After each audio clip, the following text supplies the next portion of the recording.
The film begins in space, amid the wreckage of the USS Nostromo. A probe from the Weyland-Yutani Corporation collects a sample from the ship's remains. A team of researchers then takes the Xenomorph's remains with them for further investigation. On the Jackson Star mining colony, orphaned Rain Carradine collaborates with her synthetic human, a defective android named Andy, whom she refers to be her brother. Rain tries to terminate her mining contract, only to be informed that it has been extended by 6 years. Rain then sees several delinquent kids beating up Andy, forcing her to fix him up. Rain receives a video message from her ex-boyfriend Tyler, telling her to bring Andy on a secret mission. Rain and Andy arrive at Tyler's base, where they meet his sister Kay, cousin Bjorn, and girlfriend and crew pilot Navarro. The crew intends to break into a derelict Weyland-Yutani ship and steal cryostasis pods that will securely take them to the planet Yvaga, which will take 9 years to reach.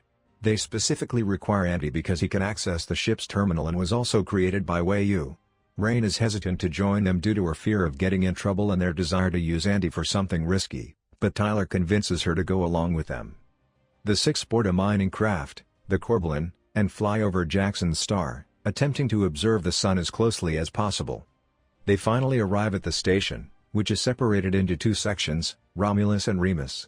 Andy joins Tyler and Bjorn on their journey to find the pods. Meanwhile, Rain tries to care for Kay after she vomits. Rain discovers she is pregnant by some asshole, but Kay asks Rain not to tell Tyler.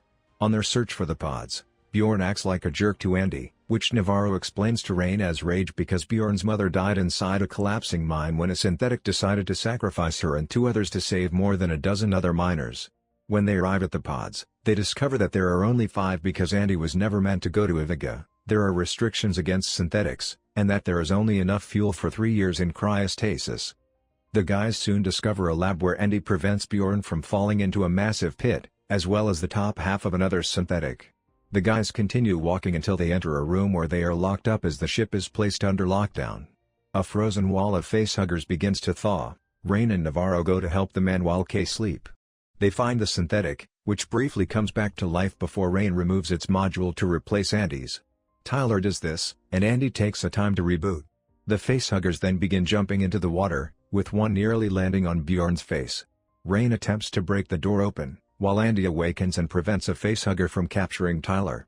The guys flee the chamber, but the facehuggers begin rapidly crawling after them. The crew locks the door, but Navarro is latched onto by a facehugger. While the crew works to remove the facehugger from Navarro, Andy reboots, becoming more focused and committed to Wu. To determine how to help Navarro, the group reconnected the dead synthetic, Rook, and brings him back to life. He explains that they are all doomed since they are ready to confront a Xenomorph. Rook points out the corpse of one Xenomorph, the same one that attacked the Nostromo and was thrown out of the airlock by Ripley, as well as how the Romulus researchers were killed by it when it was discovered to be still alive until it was shot dead, but its acid blood destroyed what was left of the ship. Rain then advises freezing the facehugger's tail to get it off Navarro.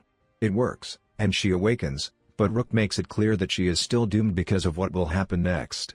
Bjorn and Navarro begin to make a rush for the Corbelan. Navarro begins to feel not well and uses an X-ray torch to discover that a chest burster is developing inside her, which Kay can see. Navarro collapses and begins foaming at the mouth before the chest burster explodes and kills her in front of a shocked Kay. Before dying, Navarro's convulsions drive her to kick a lever, causing the Corbelan to crash into the Romulus hangar bay and head towards the Jackson Star asteroid belt with less than an hour until impact. Rain and Tyler head to the hangar, while Rook talks to Andy about their goals as Wu synthetics. Andy rejoins them, and they try to boost the temperature in the station to make themselves less apparent to the Xenomorphs. When they enter, they discover the bodies of the Romulus crew. Meanwhile, Kay and Bjorn try to make it out safely. They come across the Xenomorph that came out of Navarro, and Bjorn attempts to fry it with a cattle prod, but it starts leaking acid blood onto him, slowly burning and murdering him until a large glob drops onto his chest to finish the job. Kay contacts Tyler as the Xenomorph chases her. She makes it to the others outside the hangar, but Andy knows the Xenomorph wants them to open the door so it can murder everyone, so he refuses to aid Kay. Despite Rain's objections, and unwittingly informing Tyler that his sister is pregnant, the Xenomorph takes Kay and pulls her away. Rain strikes Andy in fury, but instantly regrets it. Andy, now focused on his company's interests, leads Rain and Tyler into the lab, where they discover a human and alien DNA mixed of the Prometheus strain by Rook. A video appears of a test performed on a rat with a cocktail, which caused it to heal from its original ill condition. Andy hands Rain and Tyler M41 pulse rifles to defend themselves against the Xenomorphs. As they leave, they fail to notice the remainder of the rat footage, which shows something terrible developing out of it, with the end outcome being a dead rat Xenomorph hybrid in its cage. The three travel down a passage and discover Kay in a Xenomorph cocoon, unconscious but alive. Tyler almost injects Kay with a DNA sample in an attempt to heal her, but Rain intervenes and tries to get Kay back on her feet so she may return to the ship.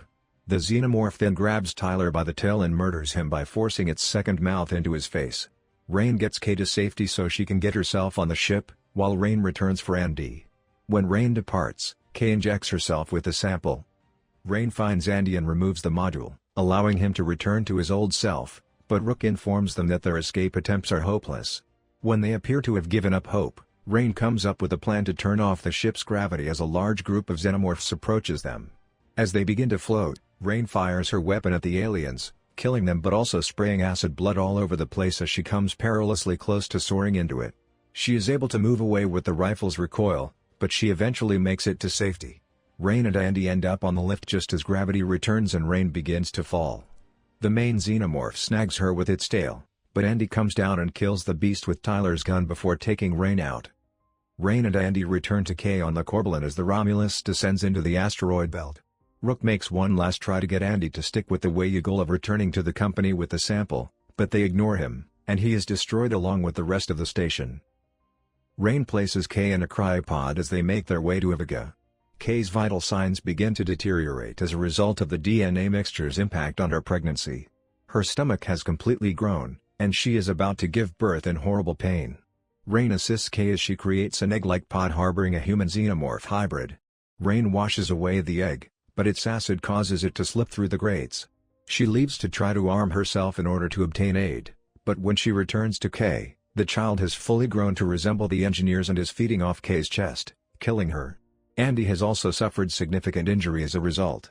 Rain puts on a spacesuit as the ship's temperature begins to drop. She then attempts to detach the cargo pod from the ship because the damage from the offspring's birth is driving it to tumble towards the asteroid belt. Rain begins to crank the levers to release the pod, but the offspring attacks and attempts to murder her. The two tumble outside, hanging on for dear life, until Rain uses her harness to pull the final lever, sending the cargo pod and monstrosity into space dust. Rain places Andy in one of the cryopods. Before entering stasis herself, she writes one last log on the way to Yvaga, unsure of what they will find but certain that she can handle whatever comes their way.